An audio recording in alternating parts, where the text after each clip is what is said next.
At dawn, Stalingrad lay wrapped in a gentle fog over the Volga River, as if the world was holding its breath. The cobblestone streets glimmered with morning dew, and distant church bells rang softly.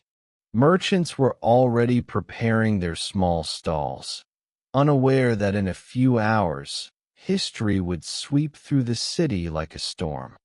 Inside the city, factories roared to life. Machines churned endlessly, producing rifles and artillery shells. Smoke spiraled into the gray sky as workers, faces smudged with coal dust, hurried to meet impossible quotas. Every ration mattered. Flour, sugar, and even water was carefully divided among workers to keep the war effort alive. In the basements, families huddled together, sharing a single loaf of bread and whispers of hope. Candlelight flickered across anxious faces as letters to distant relatives were hurriedly written. Mothers soothed crying children, while fathers tried to repair a broken stove. Every tiny action a silent rebellion against the chaos above. Soldiers trudged through snow-covered streets, breath rising in clouds. Their boots crunched over frozen rubble, and their uniforms, dusted with frost, clung to tired bodies. Each step was both survival and strategy, as they navigated destroyed buildings to hold the front line. The cold was a silent enemy, as lethal as the bullets they faced. Amid the ruins, children played cautiously among broken walls, their laughter a fragile echo against distant gunfire. Street bakers offered loaves to neighbors they barely knew, and whispers of small victories, finding a hidden chicken, sharing a warm meal, carried hope through the smoky city. Even in devastation, life persisted. In makeshift command centers, generals pored over maps by candlelight, discussing troop movements and supply lines. Every decision had weight. One wrong order could cost thousands of lives. Officers whispered urgently, while clerks tallied dwindling supplies and wrote reports that would shape the course of the war. Trains arrived with ammunition and food, their wheels screeching against frozen tracks. Soldiers rushed to unload supplies, while citizens offered hands to carry bags of flour and canned goods. The air was thick with smoke, steam, and the determination of a city refusing to yield. Women operated machinery with precision, welding and assembling artillery shells. Their hands were stained with soot and grease, yet their faces carried determination and quiet pride. In a city of war, their work was invisible to many, but it kept the army supplied and hope alive. Street vendors set up makeshift stands, selling bread, tea, and small goods. Children chased each other among piles of rubble, while neighbors exchanged news and small kindnesses. Even under siege, life found a rhythm, fragile but persistent. Suddenly, distant explosions rattled windows and sent dust into the streets. Citizens ducked instinctively, clutching children, while soldiers checked defensive positions. Smoke rose in black plumes, yet life continued. People adapted, shared comfort, and pressed forward despite fear. From hidden vantage points, scouts and spies observed enemy movements. They noted every convoy, every supply line, sending urgent messages back to headquarters.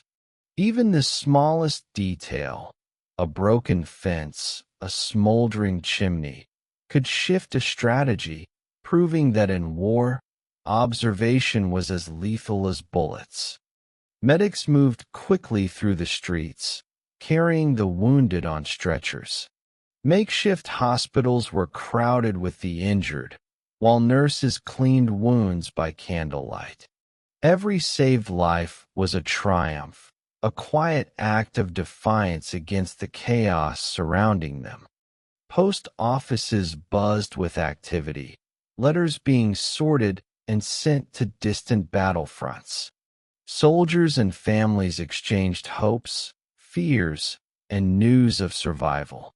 Even amidst destruction, these simple acts of communication connected hearts and preserved humanity. Winter deepened, and snow covered every rooftop. Citizens layered clothes and trudged through icy streets, carrying firewood and supplies. Life became a constant balance between survival and hope, with each small act, a shared meal, a repaired roof, defying the harsh cold. In a small square, vendors set up stalls selling bread, vegetables, and tea. Neighbors exchanged news and offered what little they had. Children chased each other around barrels and carts, laughter blending with distant artillery fire, a testament to the resilience of ordinary life. In the midst of despair, a small group of citizens raised a makeshift flag atop a destroyed building. Soldiers and civilians paused, gazing at it, a symbol of hope and defiance. Murmurs of encouragement spread through the streets, reminding everyone that spirit mattered as much as strategy. Dogs and cats scurried through the rubble, searching for scraps of food. Even in war, life persisted in small forms. Citizens tossed scraps to stray animals, a reminder that compassion survived alongside conflict. At night, sentries patrolled the snowy streets, lanterns casting long shadows. Every window was monitored, every noise noted. The city slept lightly, knowing that vigilance was as vital as courage. In a damaged schoolhouse, children gathered around a single teacher. Chalk dust floated in the air as lessons continued, teaching numbers, history, and resilience. Even in rubble, knowledge persisted, a quiet rebellion against the war. Teams of volunteers dug through collapsed buildings, rescuing those trapped under debris. Neighbors brought blankets, water, and food. Even amidst destruction, communities acted together, proving that humanity endures even in the harshest times. Doctors and nurses improvised with scarce medical supplies. Bandages were washed and reused. Herbal remedies were applied, and every action counted. Even with limited resources, the drive to save lives never faltered. Letters traveled through dangerous routes to reach families and soldiers. Words of love, hope, and encouragement filled each envelope. In the midst of war, these small messages were lifelines, preserving morale and human connection. A baker shared extra bread with children playing among rubble. A mother found a hidden stash of potatoes and divided it among neighbors.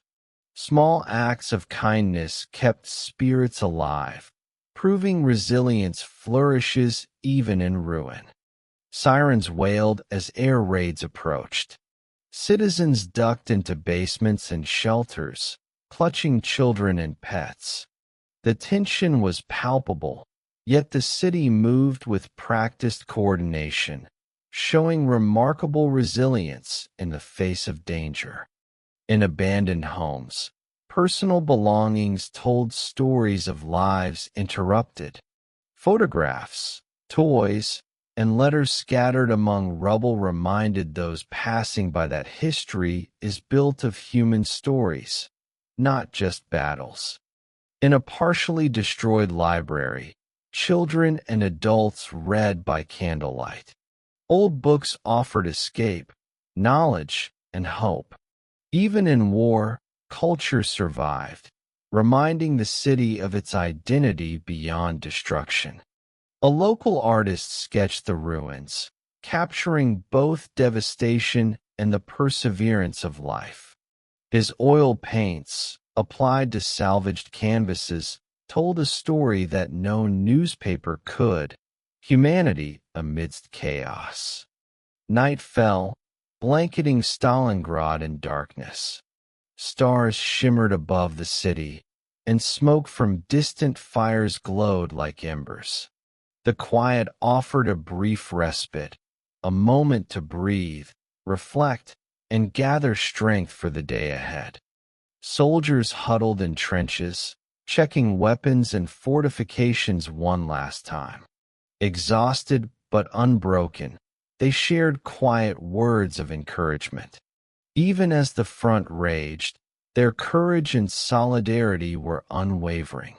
As dawn approached, survivors emerged from shelters, looking at the scarred city with determination. Though battered, Stalingrad endured.